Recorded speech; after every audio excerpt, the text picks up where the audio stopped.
ഈശോ മിശിഹായ്ക്ക് സ്തുതിയായിരിക്കട്ടെ.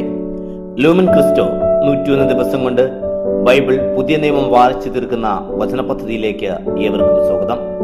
ഇന്ന് ദിവസം 65, റോമ അധ്യായം 3-4 നാം ഇന്ന് വായിക്കുന്നത്. നിയമങ്ങൾ പാലിച്ചല്ല, മറിച്ച് യേശുക്രിസ്തുവിലുള്ള വിശ്വാസത്തിലാണ് മനുഷ്യൻ നീതീകരിക്കപ്പെടുന്നത് എന്ന് ഈ അധ്യായങ്ങൾ പഠിപ്പിക്കുന്നു. റോമ അധ്യായം 3, ദൈവനീതി. അപ്പോൾ യഹൂദനും കൂടുതൽ എന്തുണ്ട്? അല്ലെങ്കിൽ പരിച്ഛേദനം കൊണ്ട് എന്തു പ്രയോജനമാണുള്ളത്? എല്ലാവിധത്തിലും വളരെയുണ്ട്. ഒന്നാമത്, ദൈവത്തിന്റെ അരുളപ്പാടുകൾ ഫലമേൽപ്പിക്കപ്പെട്ടത് അവർക്കാണ്. എങ്കിലെന്ത്? ചിലർ അവിശ്വസിച്ചെങ്കിൽ അവരുടെ അവിശ്വസ്തത ദൈവത്തിന്റെ വിശ്വസ്തത ഇല്ലാതാക്കുമോ? ഒരിക്കലുമില്ല. എല്ലാ മനുഷ്യരും വ്യാജം പറയുന്നവരായാലും ദൈവം സത്യവാൻ. ഇങ്ങനെ എഴുതപ്പെട്ടിരിക്കുന്നു: നിന്റെ വാക്കുകളിൽ നീ നീതിമൽക്കരിക്കപ്പെടും, വിചാരണ ചെയ്യപ്പെടുമ്പോൾ നീ വിജയിക്കും. എന്നാൽ നമ്മുടെ അനീതി ദൈവനീതിയെ സ്ഥിരീകരിക്കുന്നെങ്കിൽ നാം എന്തു പറയും? മാനുഷികമായ രീതിയിൽ ഞാൻ ചോദിക്കട്ടെ, നമ്മുടെ മേൽ ക്രോധം ചൊരിയുന്ന നീതിയില്ലാത്തവനാണോ ദൈവം? ഒരിക്കലുമല്ല. ആണെങ്കിൽ ദൈവം ലോകത്തെ എങ്ങനെ വിധിക്കും? എന്റെ അസത്യം വഴി ദൈവത്തിന്റെ സത്യം അവിടുത്തെ മഹത്വം വർദ്ധിപ്പിക്കുന്നെങ്കിൽ എന്തിന് ഞാൻ ഇനിയും പാവി എന്ന് വിളിക്കപ്പെടണം? അപ്പോൾ നന്മയുളവാകാൻ വേണ്ടി തിന്മ ചെയ്തുകൂടെ എന്ന് ഞങ്ങൾ പഠിപ്പിക്കുന്നതായി ഞങ്ങളെപ്പറ്റി ചിലർ ദൂഷണം പറയുന്നുണ്ട്. ഇവർക്കുള്ള ശിക്ഷാവിധി ഉചിതമത്രേ. എല്ലാവരും പാവികൾ. അപ്പോഴെന്ത്? നമുക്ക് വല്ല മേന്മയുണ്ടോ? ഇല്ല, അശേഷമില്ല. എന്തെന്നാൽ യഹൂദരും ഗ്രീക്കുകാരുമെല്ലാം പാപത്തിന് അധീനരാണെന്ന് നമ്മൾ മുമ്പേ കുറ്റപ്പെടുത്തിയതാണല്ലോ. ഇങ്ങനെ എഴുതപ്പെട്ടിരിക്കുന്നു: നീതിമാന്മാർ ആരുമില്ല, ഒരുവൻ പോലുമില്ല. ഗ്രഹിക്കുന്നവൻ ആരുമില്ല, ദൈവത്തെ അന്വേഷിക്കുന്നവനുമില്ല. എല്ലാവരും വഴിതെറ്റിപ്പോയി, ഒന്നടങ്കം പ്രയോജനരഹിതമായി. ദയ കാണിക്കുന്നവനില്ല, ഒരുവനുമില്ല. അവരുടെ തൊണ്ട തുറന്ന ശവക്കുഴിയാണ്. അവർ തങ്ങളുടെ നാവ് വഞ്ചനയ്ക്ക് ഉപയോഗിക്കുന്നു. അവരുടെ അധരങ്ങൾക്ക് കീഴെ സർപ്പവിഷമുണ്ട്. അവരുടെ വായ് ശാപവും കയ്പും കൊണ്ട് നിറഞ്ഞിരിക്കുന്നു. അവരുടെ പാദങ്ങൾ രക്തം ചൊരിയാൻ വെമ്പുന്നു. അവരുടെ വഴികളിൽ നാശവും ദുരിതവും. സമാധാനത്തിന്റെ വഴി അവർക്കറിഞ്ഞുകൂടാ. അവരുടെ കൺമുൻപിൽ ദൈവഭയമില്ല. നിയമം അനുശാസിക്കുന്നതെല്ലാം നിയമത്തിന് കീഴുള്ളവരോടാണ് പറയുന്നതെന്ന് നമുക്കറിയാം. ഇത് എല്ലാ അധരങ്ങളും നിശബ്ദമാക്കപ്പെടാനും ലോകം മുഴുവൻ ദൈവത്തിനു മുൻപിൽ കണക്ക് ബോധിപ്പിക്കാനും ഉതകുന്നതാകാനും വേണ്ടിയാണ്. എന്തെന്നാൽ നിയമത്തിന്റെ പ്രവൃത്തികളാൽ ഒരാളും അവിടുത്തെ സന്നിധിയിൽ നീതിമൽക്കരിക്കപ്പെടില്ല. നിയമം വഴി പാവത്തെക്കുറിച്ച് അറിവുണ്ടാകുമെന്നേയുള്ളൂ. നീതിമൽക്കരണം വിശ്വാസത്തിലൂടെ. നിയമവും പ്രവാചകന്മാരും സാക്ഷ്യപ്പെടുത്തിയിട്ടുള്ള ദൈവനീതി നിയമത്തിലൂടെ അല്ലാതെ ഇപ്പോൾ വെളിപ്പെടുത്തപ്പെട്ടിരിക്കുന്നു. യേശു ക്രിസ്തുവിലുള്ള വിശ്വാസം വഴി ഈ ദൈവനീതി വിശ്വസിക്കുന്ന എല്ലാവർക്കും ഉള്ളതാണ്.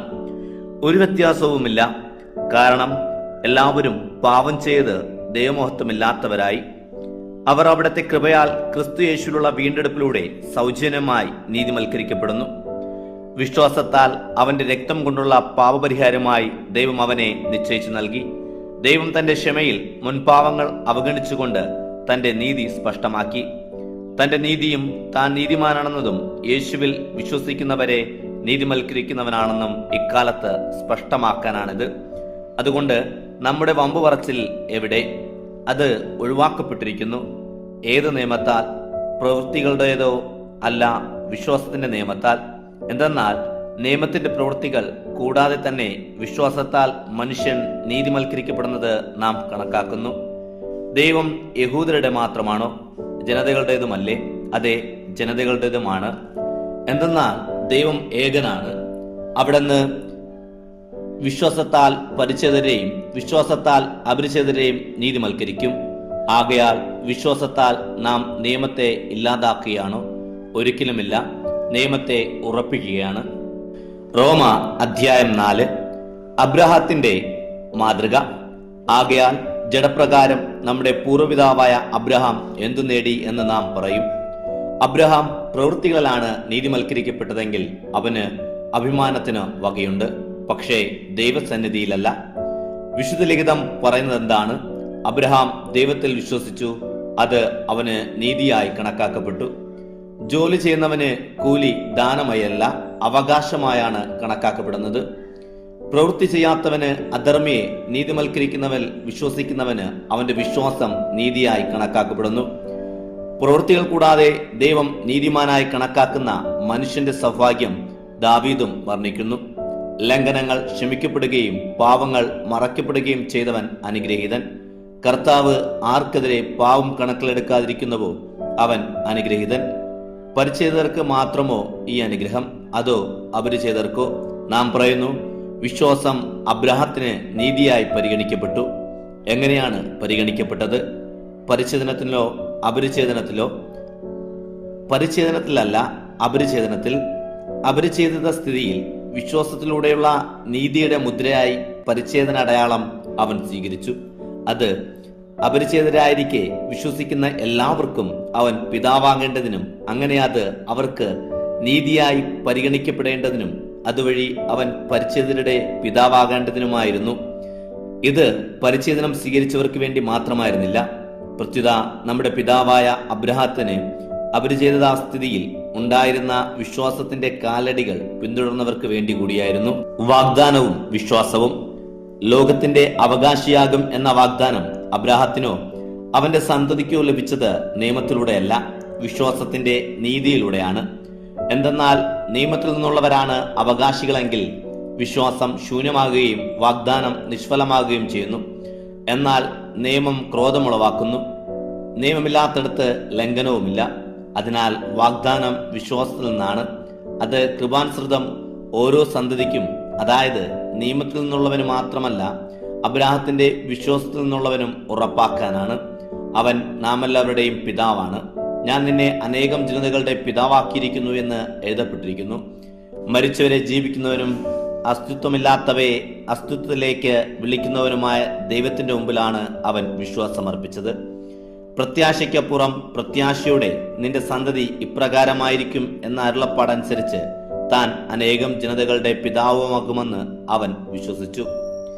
തന്റെ ശരീരം 100 വയസ്സുള്ളതാണെന്നും മൃതപായമാണെന്നും സാറായുടെ ഗർഭപാത്രം നിർജീവമാണെന്നും അറിയാമായിരുന്നിട്ടും അവന്റെ വിശ്വാസം ദുർബലമായില്ല. ദൈവത്തിന്റെ വാഗ്ദാനം അവൻ സംശയിച്ചില്ല.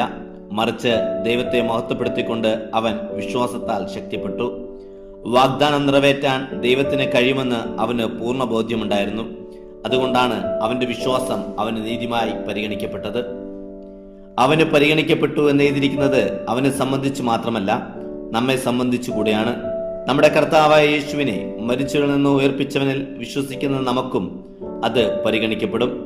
അവൻ നമ്മുടെ അപരാധങ്ങളെ പ്രതി ഏൽപ്പിക്കപ്പെടുകയും നമ്മുടെ നീതിക്കായി ഉയർപ്പിക്കപ്പെടുകയും ചെയ്തു. ഇന്നത്തെ വായന ഇവിടെ അവസാനിക്കുമ്പോൾ സ്വന്തം പ്രവൃത്തികളിൽ അഭിമാനിക്കാതെ ദൈവത്തിന്റെ സൗജന്യ കൃപയിൽ വിശ്വസിച്ച് ജീവിക്കാൻ നമുക്ക് പരിശ്രമിക്കാം.